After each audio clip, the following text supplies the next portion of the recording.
കുട്ടികൾക്കുള്ളൊരു loose pant 10 minute കൊണ്ട് നമുക്ക് എങ്ങനെ സ്റ്റിച്ച് ചെയ്യാൻ നോക്കുക. ആദ്യം തുണി 4ആയിട്ട് മടക്കിയിടുക.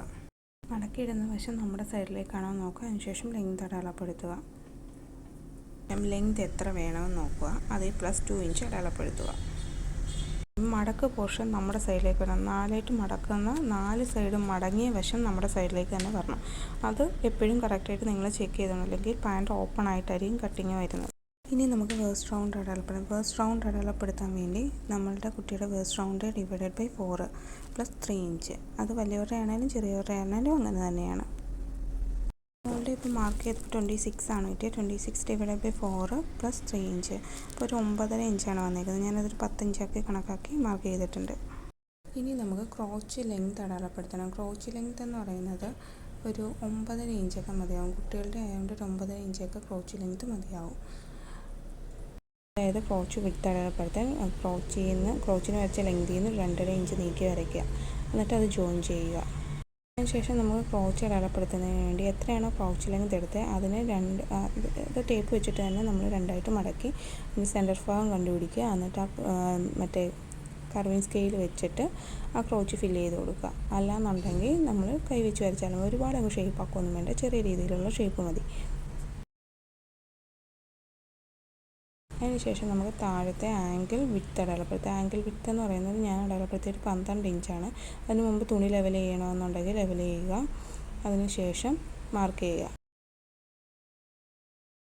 ഞാൻ അടയാളപ്പെടുത്തിയത് കണ്ടല്ലോ, ഒരു 12 ഇഞ്ചാണ്. ശരിക്കും പറഞ്ഞാൽ 12 ഇഞ്ചിൻ്റെ ആവശ്യമില്ല. അപ്പോൾ നേരെ പോലെ തന്നെ തോന്നുന്നു. ഒരു 10 അല്ലെങ്കിൽ 9 ആ ഒരു വിഡ്ത്തിൽ അടയാളപ്പെടുത്തിയാൽ മതിയാവും. 12 ഞാൻ മാർക്ക് ചെയ്തെങ്കിലും അടയാളപ്പെടുത്തി വന്നപ്പോൾ ഒരു 11 ഇഞ്ചിലൊക്കെയാണ്. പക്ഷേ അതിലും കുറച്ച് മതി. കുറച്ച് സൈഡിലാക്കി നീക്കി ഒരു 10 ഇഞ്ചോ അല്ലെങ്കിൽ ഒരു 9 ഇഞ്ചോ ഒക്കെ അടയാളപ്പെടുത്തിയാൽ മതി.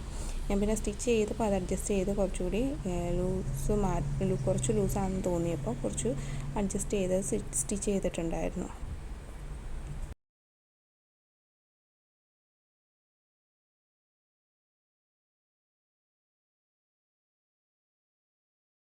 ഇനി നമുക്കിത് കട്ട് ചെയ്ത് മാറ്റാം. കട്ട് ചെയ്ത് മാറ്റിയതിന് ശേഷം ബാക്കി നോക്കാം.